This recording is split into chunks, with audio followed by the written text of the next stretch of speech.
Hey guys, welcome back to Andy's Dinosaur Reviews. Today we are going to check out another brand new Mattel figure, and this is actually one of two of the newest Savage Strike figures that there currently is out there on the market. This is their brand new Savage Strike Dilophosaurus, and it is the newest variant of this figure. We are finally now getting this re-sculpted version. It's kind of like in more of a crouching position as opposed to that kind of sort of awkward standing position the other one had. I don't know if it was really so much awkward, but I feel like this positioning of the body really looks a lot more natural for the dinosaur itself, and I like the positioning of the body of this one a lot more than the older ones.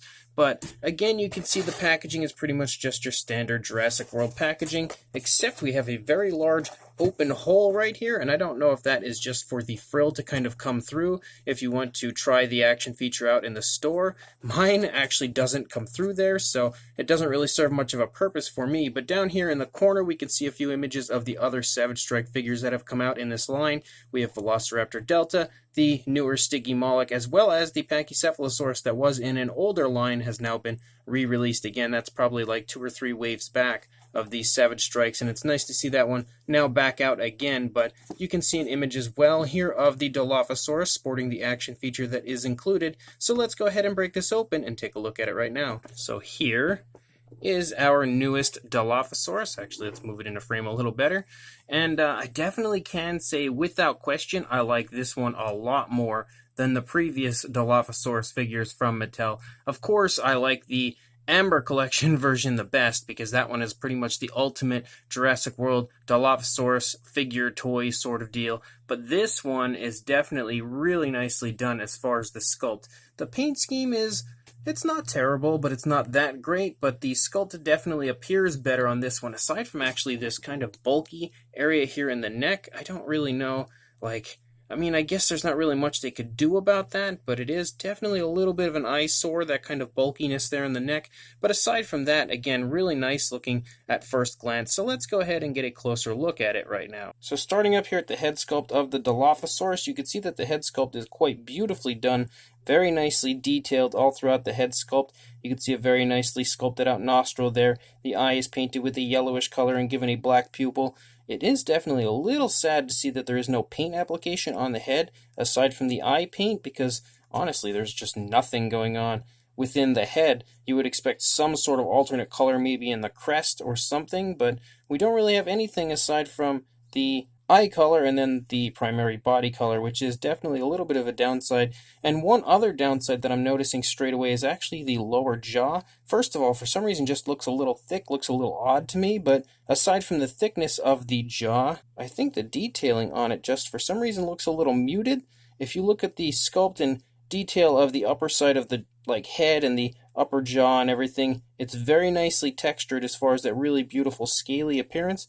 But then when you get to the lower jaw, it's almost smooth and shiny, so it just kind of sticks out a little bit, more like a sore thumb almost, and doesn't really look like it belongs. I just feel like maybe the material that they used in that area just wasn't that great, I guess, and definitely could have been done a little better. Even here on the underside, you can see that for the most part there's just not much detail to be found on the lower jaw. But then once we open the mouth, we'll get a look at the inside of the mouth. Of course, the frill's going to pop up because that is the action feature. Actually, let's just push the tail up to keep this open. You can see the inside of the mouth has some pretty decent paint. Now it's closing on me anyway. Some decent paint on the teeth, but even the teeth are a little bit sloppy as far as the paint work goes, actually.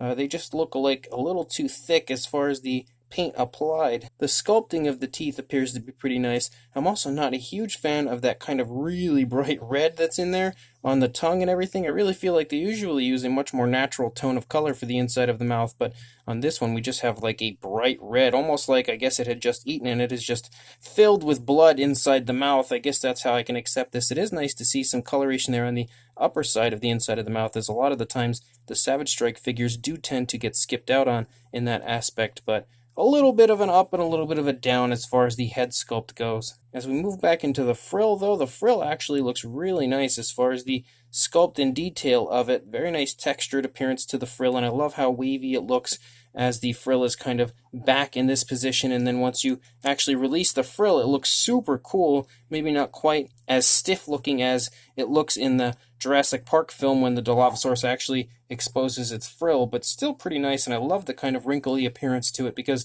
it's different than what we've seen before from Mattel and definitely has a really cool look to it. I wish Mattel would just give us kind of that Kenner style frill where you can remove the frill, just kind of like slip it off and then slip it back on whenever you want to apply it. I mean, of course, for this type of an action feature, you kind of need the frill to be attached, so that wouldn't really work for a Savage Strike figure, but maybe like an attack pack or something could include that, and I think that would be a really nice choice on the part of Mattel to do something like that. As we start to come down the neck, actually let's open the frill so we can get a better look at the neck. There you can see the neck and the skin texture within. It looks really nice, and they actually have kind of like a nice dry brushing of a brownish coloration in there, if I can keep a hold of the frill, which does kind of highlight some of that sculpt and detail, and you also see that here on the underside, which actually there's a significant amount of that brown coloration down here, which does look really nice, and I love that kind of wrinkly appearance here in this area of the throat as well, almost making it look like the frill when it's back in this position before it kind of extends. It kind of has that wrinkly look to the neck of the Dilophosaurus, so that is a pretty nice touch. I also like that just generally the body just feels bulkier than a lot of the older Dilophosaurus figures from Mattel, so that's also really cool. You can see some really beautiful skin texture here in the stomach region. As far as the sculpt of the very fine details like the skin texture and everything, I think this one looks great. Beautiful arm sculpt. It's kind of hard to see it perfectly as the frill continues to get in my way, but you can see that the arm sculpt looks really nice, very nicely detailed, showing some pretty nice muscle tone, beautifully sculpted hands, no nail paint of course, which is just kind of the way it goes. You can also see the spinal column of the Dilophosaurus running down the back there. You can pick out the hip bone as well. Once we move down here into the legs, you can see some more really nice muscle tone as well as some absolutely gorgeous skin texture on our Dilophosaurus. The kneecaps are somewhat present there. The foot sculpt looks pretty good, and I like the foot sculpt because it just has a very different appearance than most of the Mattel figures, because it seems like most Mattel carnivores just kind of seem to get that kind of scoot-like appearance down the toes, whereas with this one you definitely can tell that it's not like that, so it has a different appearance, which is really nice. No nail paint, of course, but you can see they do appear to have a gloss coat, so they at least shine pretty realistically. And then moving back here into the tail, you can continue to see how nice that skin texture looks. Of course, we do have this little drop-off area where we proceed out onto the tail because that's where we operate the action feature. But as we move out into the tail looks really nice. You have a nice curve to the tail there. And as far as the coloration back here, you can see it's primarily like this greenish color, which I'm not the biggest fan of, but I also don't think it looks terrible either. And then up on the back, we have a mixture of like two different variations of orange, almost like a light orange and a darker orange, which also kind of look okay. They're not my first choices of color there either. You can also see up here on the frill, you have like kind of like a yellowish with a mixture of an orange and that darker orange, or almost like a reddish orange here that kind of stripes through the frill, but there's not really much else as far as coloration on the Dilophosaurus. Over on this side, you can get a better idea of what the stomach looks like, because this leg's back a little further as opposed to this leg that's pushing forward as it's walking along. You can pick up on the rib cage and everything, and again, that really beautiful skin texture. The coloration of the figure, maybe not my first choice, but the actual application of the paint all does look really quite nice and very natural, which is a plus as far as that goes. The leg sculpt over here also looks really nice. Beautiful muscle tone again in both the calf and thigh regions, and then down into that foot sculpt, which also looks pretty darn nice. You can see the dew claw is sculpted out over there, and then we lead out into the tail once again. If we look at the underside as well sports some beautiful detailing, and there is the Jurassic Facts app code if you would like to add this to your collection. But overall, I really, really love the sculpt of this Dilophosaurus. The paint scheme is maybe not the best, definitely not the best paint scheme that we've had from Mattel so far, although we also have had a purple Dilophosaurus at one point, so the Dilophosaurus almost has a trend of not getting the best paint schemes to it, but this one also isn't that bad, and certainly not the worst that we've seen in the Mattel line as far as Dilophosaurus goes. So overall, I really do like this figure quite a bit. As far as articulation goes, we've of course got the articulated jaw, which I've shown you already. That all operates with the tail, because it also operates the frill. We have articulation in the arms, forward and back, out away from the body. We also have articulation in the legs, forward and back, and out away from the body a little bit. And then we also have the articulation of the tail, and that operates the action feature, the Savage Strike feature. So to do that, we actually push this up, and the frill opens, and the Dilophosaurus looks nice and mean, which I love that action feature. Really cool action feature on the part of Mattel for this Savage Strike variant of their Dilophosaurus. The action feature itself is really nice, and just look at how cool that looks. So much playability. I would have loved to have had a figure that did this when I was a child, because I was super into Jurassic Park back then, so this would have been really fun to play with. But definitely a really, really nice action feature, and I love the fact that you have to push the tail up to operate the action feature, because it kind of helps to stop the dinosaur from like falling over, because a lot of the times you have to push the tail either sideways or down, which would lift the dinosaur up. But this way, you just push the tail up, hold the back, maybe push the tail up. Really nicely operates that action feature. Very nicely done on the part of Mattel. As far as the size goes, for a length you are looking at, if I can keep him still, around the 7.5 inch range, or about 19 centimeters. And then for a height here to the crest, a little under 2.5 inches, or about 6.5 centimeters.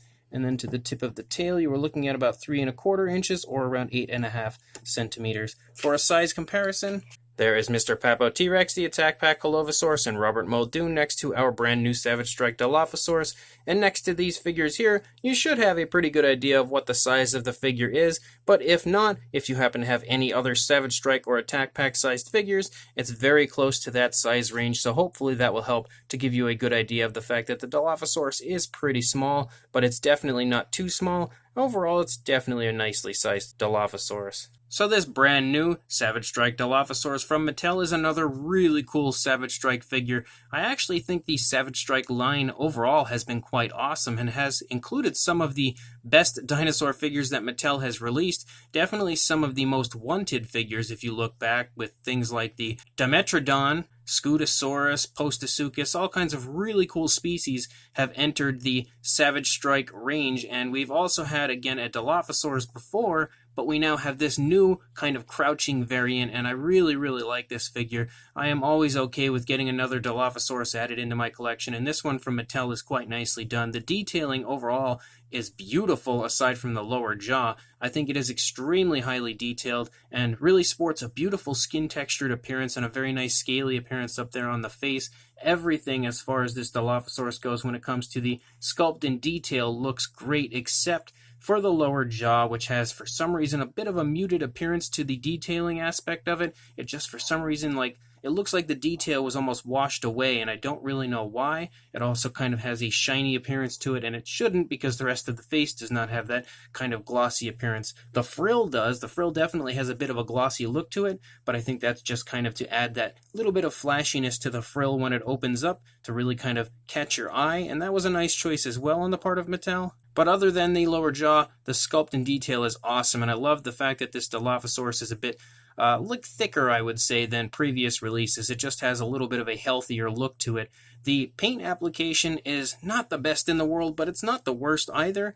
The coloration, that greenish color, in the promotional images, I wasn't really a huge fan of it, but actually looking at it here in person, I definitely like it a bit more than I had earlier, but the orangish colors there on the back are kind of bright and not really all that natural looking to me, so I'm not a gigantic fan of that area. I do like the coloration on the underside, and I love that they've actually dry brushed some areas, it seems, with the coloration, really making that detail pop quite nicely. I am sad to see that there is no face paint at all, like there's just no coloration really to the face, which is a little upsetting. I would have liked something on the head sculpt, but it's not the end of the world in that aspect either. As a whole, though, I really think this is a very nice release on the part of Mattel, with a super cool action feature to go with this Savage Strike Dilophosaurus, and a really nicely sculpted figure overall. So if you would like to pick this up, I will include a link to Amazon where I picked mine up. I don't know for sure if there are any currently in stock, but keep checking back, as they do tend to pop into stock from time to time.